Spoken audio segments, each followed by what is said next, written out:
being an entrepreneur myself, I know what challenges an entrepreneur can go through, right? That actually one's business is a vehicle for one's evolution. That's been one of my biggest learnings, is that business, like any other goal in life, requires for you and I to evolve and change. Because the person that ends up achieving a goal or realizing a business vision into reality is not the person that you were before you started to walk on the path of that goal, right? There's a before person and there's an after person, right? And that journey can be quite lonely, because business is about you having a vision and bringing it to reality. So this video is about how you are not alone, or you don't need to feel lonely as an entrepreneur.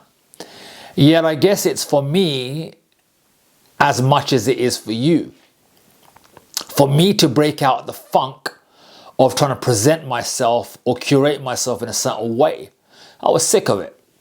I was sick of myself, frankly. And all I've ever wanted to do is to help fellow entrepreneurs, because I know the journey. I've been an entrepreneur myself. I've run my own business for 15 years.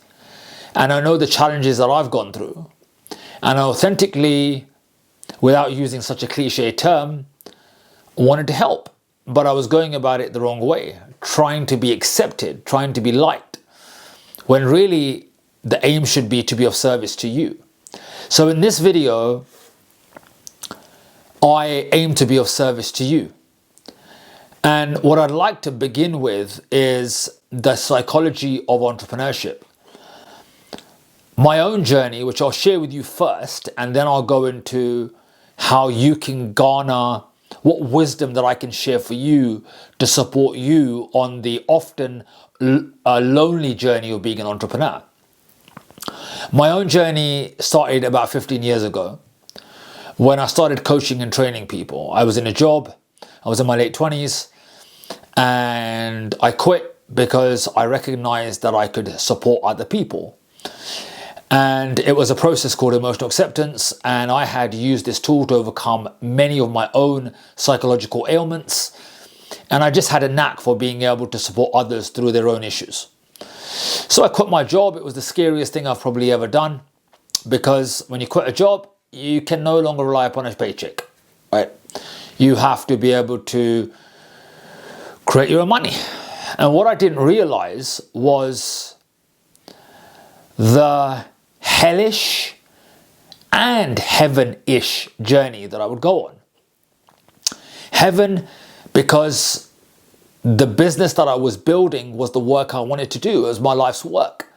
I wanted to help other people. I wanted to genuinely impact others because I had been able to help myself. Yet what I didn't recognize, that over that journey of 14, 15 years, I would be faced with all my demons, all my shortcomings, all my insecurities would surface. And I didn't have the wisdom that I have today, that life demands evolution, right? And in that evolution, you have to let go of who you think you are.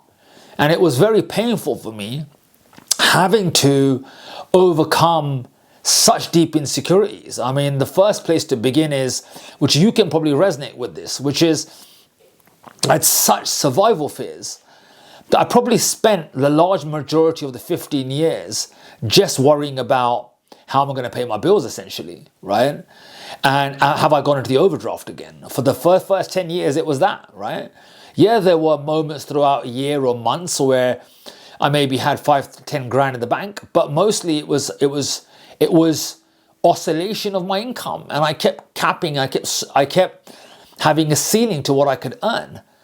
And what I recognized was that the ceiling to my income was very much reflective of who I was being. I understood that my own psychology was frankly screwing with me. And so if I couldn't upgrade my psychology, if there was a ceiling to my psychology, then there would be a ceiling to my income. And so I was so focused on survival that I couldn't imagine thriving for so many years, right? So I had a business. It was a full-time business. It was just a 5-figure business, to be honest. And for the first 10 years, I probably didn't earn more than $48,000, which is in pounds. I'm in the UK, which is no more than 30,000 pounds, right? Which is, it's just about hand to mouth in terms of paying for bills and living your head above water, right? And so that was the big lesson, was I kept putting my attention on these fearful programs of survival. And I had to learn to rise above survival. I had to figure out, how do I adjust the way that I think, the things I focus on, so that I can go from survival to thriving. That was a massive lesson. And if I'm entirely honest with you, it's only since my father's passing that shifted, and that was 2.5 years ago, right? And then, so if you're struggling with on the financial side of your business, you may be making money, which is essentially the people that I work with. Which I haven't got to. I eventually, I will share with you in a second, but I eventually moved into coaching and training entrepreneurs because I understood the struggles which I went through in the first 10 years. But the second point I want to make after survival was that I was faced with a real sense of insecurity about who I was, right? I never felt I was good enough. No matter what product or service I put together, I never felt I was enough. And I really had a problem with comparing myself to others on this journey, right? Comparing myself to other entrepreneurs, business owners, coaches and trainers. I knew other people that were earning 6 figures and I was making less, but more about who I was. I was trying to replicate other people. And what I didn't understand until many years down the journey was that I didn't believe that I was the authority. I didn't believe that I was the power. And it wasn't until I hired a coach of my own who pointed out to me, when the intuition or the inspiration comes from you, you cancel it. But when it comes from others, you follow it, right? And I've had to learn to validate my own self. And that was difficult because the journey of entrepreneurship, building a business, one of the things, having read so many biographies of entrepreneurs, is if you read between the lines, they trust. Success often is the product of trusting your own intuition, your own gut, right? And so I didn't trust myself. I just didn't. So when you don't trust yourself, you can imagine you're looking for the next course, you're looking for the next coach, you're looking for the next support structure outside of yourself, right? You're relying upon something outside of you. And that was a big problem that I had. Kept abdicating responsibility to something outside of myself. And so that was a real big part of it, was I had to bring back the center of authority within myself as opposed to outside of myself. And that journey, building a training company, and then I flipping sabotaged that company, right? So I had a company where we had 20 practitioners. It was starting to grow. And long story short, I screwed it up. I now realize, when I look back in hindsight, and that was about 5 years ago now, I realized that just wasn't ready for success. I was scared of it, right? I was scared of being visible, and it was really taking off. And then I'm called to move on to the third point. And I almost don't know what the third point is, but what wants to come through is the sense of visibility, that when you run your own business, you've got to become visible. Like, you've got to be willing to be seen, right? In whatever capacity is true for you. And that if you are scared to be visible, if you're hiding, not sharing who you are, and particularly in the world of personal branding now, if you run a business, then it goes without saying that your personal self has to be shared in the world. And I really struggled with that. And actually, I've struggled with it over the last few days. Hence why I went, fuck this curation packaging BS. I just need to be real in front of the camera. I need to share. So due to this psychology that we carry as entrepreneurs, or shall I say, us as entrepreneurs, we have to face ourselves, because there is a war that happens for us, right? And that is the war within, that there are two of us that are going to war. And the irony of it is that's been my biggest challenge, that me going to war against myself, right?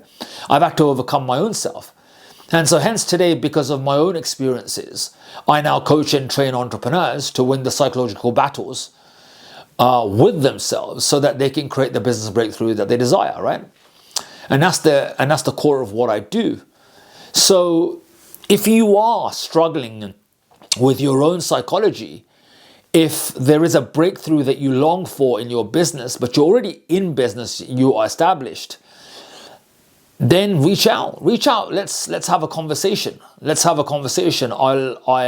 add the link into the description box. Just reach out and you can book a time and we'll have a 30-minute conversation, heart to heart, a real conversation, and we'll see whether I can be of service. Because in the last probably 2 to 3 years, I've coached a lot of entrepreneurs, and we're all human. And there's a famous song by Led Zeppelin. It's called The Battle of Evermore. And my previous mentor shared that song. And he said that, this is such true wisdom, that there is always going to be the battle of evermore.